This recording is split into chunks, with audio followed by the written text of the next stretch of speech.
in my city now. Nah, this shit ain't pretty now. I'm from Noble, it get gritty, He in that full throw with a chopper, that whole 50, He tryna kill you over kitty, I'm outside at the crack of dawn on the Monday. I was trapping on that one. It was good, everybody. It's your boy Kama. We back with another video, man. Once again, I want to wish a happy Father's Day to all the hard-working fathers out there that's do it day in and day out. You know, enjoy your day. Also, happy Juneteenth as well, who just happened to fall on Father's Day, so it's a double celebration. But anyway, man, real quick, I want to speak about the potential of the team, right?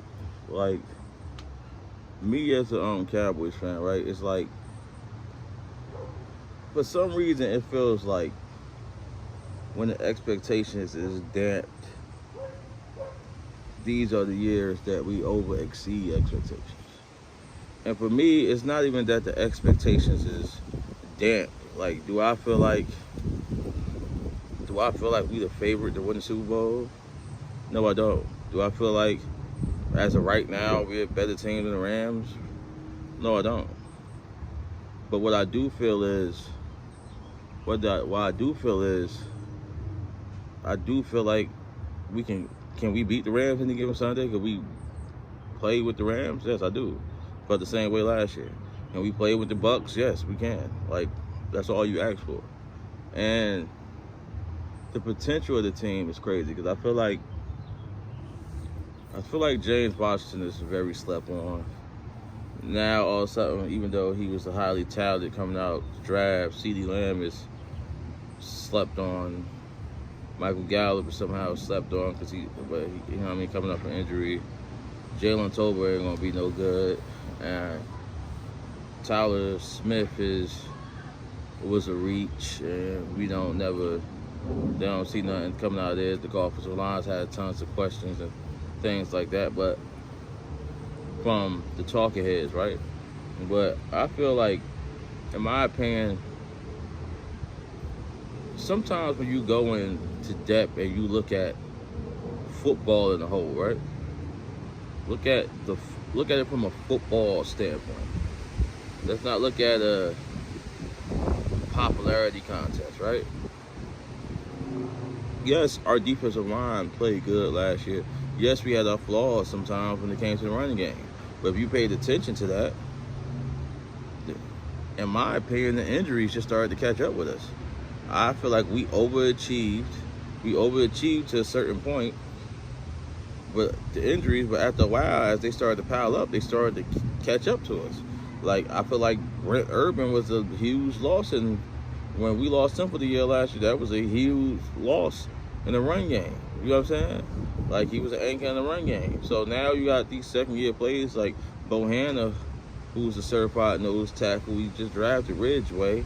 We still got Odighizuwa. We still got Neville Gallimore.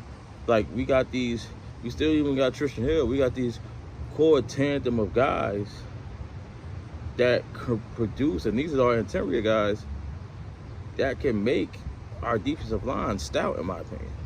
I feel like Sam Williams can be dangerous. Sam Williams will be dangerous because he's playing on a team now where you can't double him at Ole Miss. At Ole Miss, they run a 3-5-5 where you're basically getting doubled every play. So now with the likes of D-Law and people who had to account for Micah Parsons, even Dante Fowler, now you add Sam Williams to that mix and Neville Gallimore, you add him to that mix. Now he gets to rush freely on one-on-ones. So that could produce something dangerous, in my opinion. Jabril Cox, I'm excited about him for the second year. We all know about Micah Parsons. Leighton Vander Esch is very solid. If it was one place on this defense, I still would say, excuse me, go get Anthony Barr. I still would say go get Anthony Barr, because that veteran presence right there and his football IQ would be enough to solidify that I don't have no worries going into the secondary, because with young players, they will be growing pains. You know what I'm saying?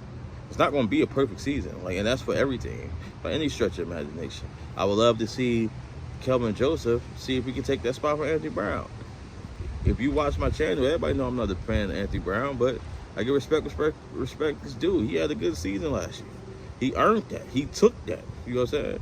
Along with Kelvin Joseph being hurt and all that, he played above his expectations. Now, if he can continue to play above his expectations, and Kelvin Joseph, to me, Kelvin Joseph is still a more talented player. So if we can have a good competition in the corner, that just make our cornerback group more better, because we still got Jordan Lewis. We still got Trayvon Diggs, who's only going in his third year. Which a lot of people, he said in the interview himself when they had the charity baseball game, he's still new to the position relatively. He hasn't been playing corner since a youngin'. So you got a bunch of that going on, and it's like this defense has the potential to be crazy if we do it right. If we can stay healthy, we got the potential to be really crazy. Like, along with the offense, I feel like Jalen Turbo has all the tools. He seems to be like a Dak Prescott type of guy who could run every route inside, outside. They saying they got the chemistry. He's throwing the ball before the guy when comes out of his break. Like, they got that. That's chemistry you gotta be built in, right? That's chemistry that you gotta say, we work together. We got some reps in, and I know, okay, I'm throwing the ball to the spot, you get there. It's like timing is a big thing when you got new weapons. So, I mean, I'm excited to see it. Like, I know a lot of people might look at a team and say, well, they lost Coop, and it's like, yes, Coop is an undeniable talent. We did, but I do believe we can ultimately be a better team than last year. And when I say better, sometimes you being better don't reflect in your record, because you could be more defensively sound or start off an offense a little slower, and then as the season go on, you start to take off. And we was 12-5 last year and be 11-6 this year. You can do that, but still at the end of the season, we're a better team than we was last year. Just don't reflect in the record because we took a couple more losses. I mean, if that makes sense to y'all. But yeah, I just want to bring up that point, man. Once again, happy Father's Day to all the fathers out there. Happy Juneteenth as well. I mean, y'all let me know what y'all think in the comments. Always remember, like and subscribe. It's your boy Common. Salute. We out of here.